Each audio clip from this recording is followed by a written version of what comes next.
A gente continua falando sobre saúde porque o número de intoxicações por medicamentos em Goiás cresceu 70% nos últimos 5 anos. Né? Que número impressionante, né? A gente aqui dando esses dados. O uso indevido é hoje a segunda principal causa de intoxicação no estado, ficando atrás apenas de acidentes com animais peçonhentos. Diante do cenário, o Conselho Regional de Farmácia de Goiás reforça o alerta para os perigos da automedicação. E para falar mais sobre esse assunto, nós recebemos aqui no estúdio a presidente do Conselho Regional de Farmácia, Lorena Bahia. Boa tarde, obrigado pela presença aqui, seja sempre muito bem-vinda. Boa tarde, Alex. É um prazer estar com vocês hoje aqui no Jornal Brasil Central para a gente falar desse tema que é tão caro para a sociedade, que é a intoxicação por medicamentos. E vários desses casos relacionados à prática da automedicação.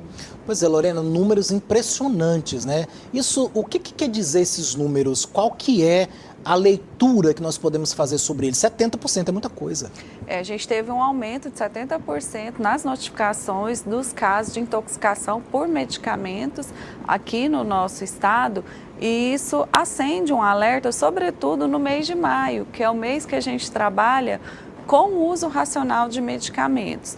Então, nós temos uma pesquisa feita pelo ICTQ que mostra que 90% da população assume que adepta à prática da automedicação, ou seja, as pessoas tomam medicamento por conta própria e às vezes sem ter condições voltadas para o autocuidado. Às vezes ela desconhece o potencial daquele medicamento de interagir com outro medicamento que ela já faz uso.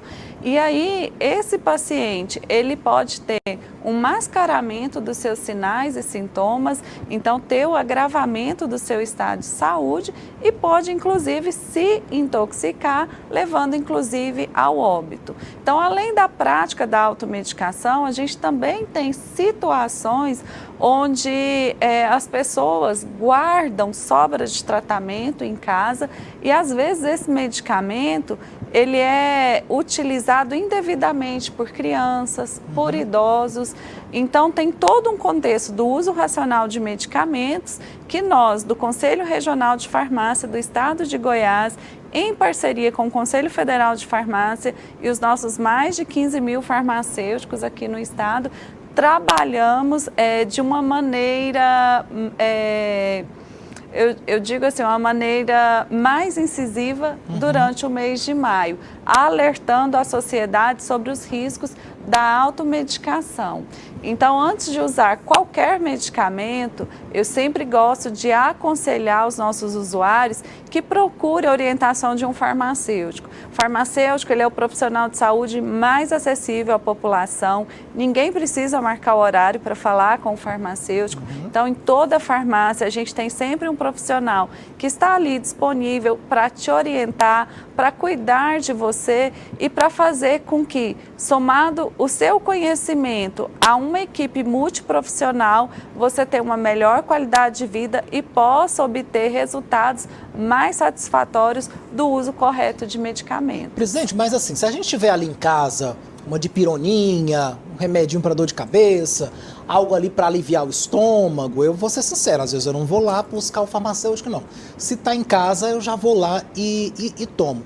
Isso, de certa forma, por mais que seja simples, eu até citei esses medicamentos, podem realmente, né, trazer esse risco todo para a nossa saúde? Alex, você citou 2 medicamentos, você citou a dipirona, mas falou também dos analgésicos. Os analgésicos são medicamentos que eles têm um potencial de risco menor de levar a um quadro de intoxicação, mas cada indivíduo é único. Então, por exemplo, um paciente que faz uso de bebida alcoólica, que tem, às vezes, algum comprometimento hepático, que tem alguma disfunção no fígado, ele tem contraindicações, por exemplo, para utilizar o paracetamol, que é um analgésico bastante consumido, é de venda livre, então é um produto que, inclusive, não é comercializado nos Estados Unidos, na Europa, em função desses riscos. Então, esse paciente, ele pode comprometer ainda mais a sua função hepática. E é no aconselhamento farmacêutico que ele tem oportunidade, às vezes, de usar um medicamento que não faça tão mal para ele e de se conscientizar em relação a outros medicamentos que ele faz uso. Então, é sempre importante que você se aconselhe. É claro que existe a prática do autocuidado. Então, se você se conhece, se você sabe das suas comorbidades, se você não tem outras doenças que vai interferir no curso normal dessa utilização de medicamentos, você pode sim usar um medicamento por conta própria, mas para isso você precisa desenvolver o seu autocuidado, você precisa da orientação de um profissional até você chegar nesse nível em que você consegue sozinho fazer uma escolha terapêutica e evitar assim talvez de uma consulta desnecessária, de ir para uma unidade de saúde sem que realmente tenha necessidade. Quando a gente chega no hospital, as primeiras perguntas que eles fazem, se a gente tem alguma alergia a algum medicamento, né? Sim, isso é um dado importante para os profissionais de saúde.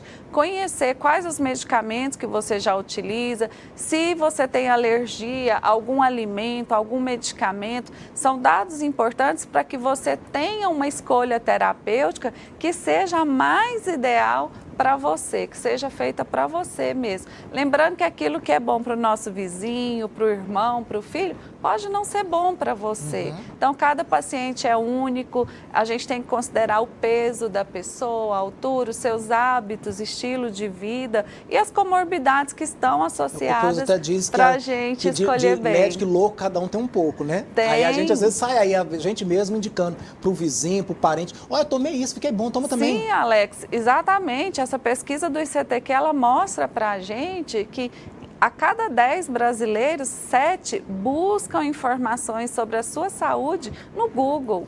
Eu faço isso. E a busca por sinais e sintomas é a principal característica dessa escolha no Google. Então, a gente sempre fala, olha, ao invés de buscar no Google, busca informação com o farmacêutico, ele está acessível, está pronto para te atender, para te orientar e, com certeza, ele vai fazer algo que seja personalizado para a sua situação de saúde. Ó, a minha editora-chefe hoje, que é a Luzeni, pediu para te perguntar o seguinte, o cuidado para aqueles diabéticos, porque muitas vezes os diabéticos têm ali remédio que tem glicose, tem açúcar ali, né?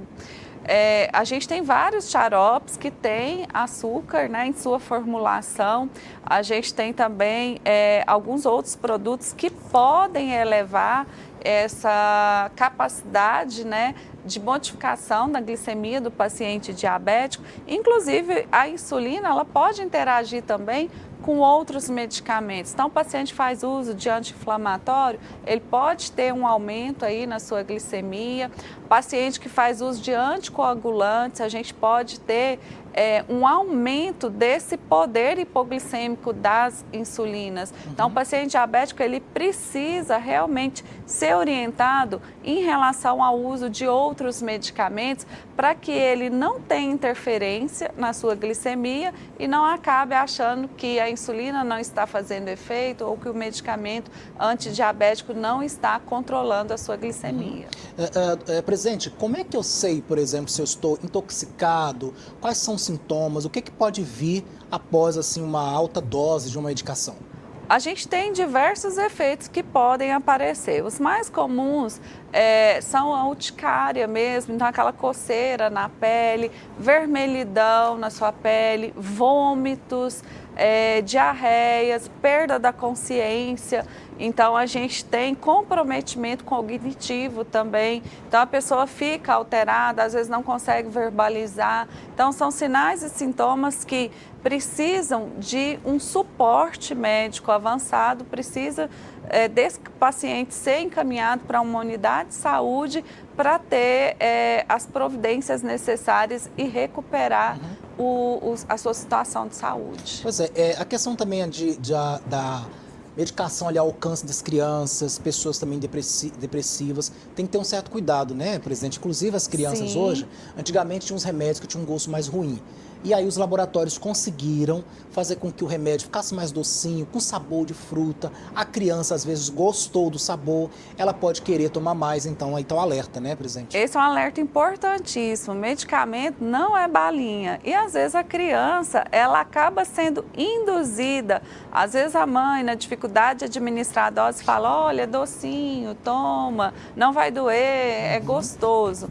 E o gostoso, às vezes, vai atrair essa criança para um uso desnecessário. Então, quando ela quer um doce, ela quer uma balinha, ela pega o medicamento. Por isso é importante que os medicamentos eles sejam acondicionados na nossa residência fora do alcance de criança. O melhor local para você acondicionar os seus medicamentos é sempre num maleiro de um guarda-roupa, que é um local alto, de difícil acesso, onde somente os adultos têm o alcance. Isso impede que as crianças usem indevidamente, impede também que, às vezes, algum animal doméstico tenha acesso ao medicamento. E é bom também não colocar no banheiro em função da umidade que existe ali naquele ambiente. Então, nunca guardar medicamento perto, né, de água, da corrente de água, e onde também pegue luz solar direto. Então, a gente, no maleiro do guarda-roupa, a gente consegue colocar ele de uma forma segura, longe da umidade e longe da incidência de luz solar direta, preservando, assim, as características farmacológicas desse produto. Presidente, em caso, por exemplo, ali de uma intoxicação, como buscar primeiros socorros? Liga para o bombeiro? Tem algum outro telefone que eu possa pedir ajuda até chegar ao hospital? Quais são as primeiras providências ali ao detectar que realmente é uma intoxicação por medicamentos? Olha, sempre que você identificar situações de intoxicação de medicamentos, é importante que você separe os medicamentos, se você tiver acesso, qual foi o medicamento que esse paciente tomou, e ligue para o SAMU 192. É a melhor medida para você fazer. Não dê nada para essa pessoa tomar, não tente prestar os primeiros socorros se você não tiver uma formação adequada, de qualquer maneira. Então, às vezes, você pode complicar ainda mais. Liga no 192, a gente sempre tem socorristas de plantão que vão te orientar o que você deve proceder em cada situação. Mas guarde sempre os medicamentos que foram utilizados, porque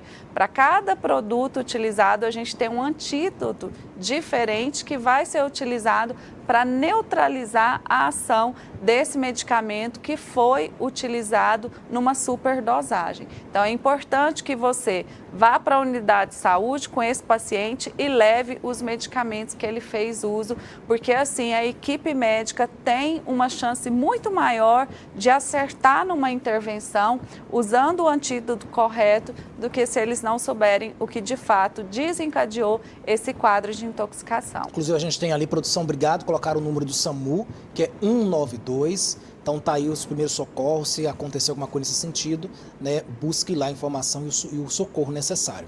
Conversamos então com a presidente do Conselho Regional de Farmácia, Lorena Bahia. Mais uma vez, obrigado pela participação, pela presença. Boa tarde, volte sempre. Boa tarde, eu que agradeço a oportunidade e coloco os nossos farmacêuticos sempre à disposição da população. Se tem medicamento, procure a orientação de um farmacêutico.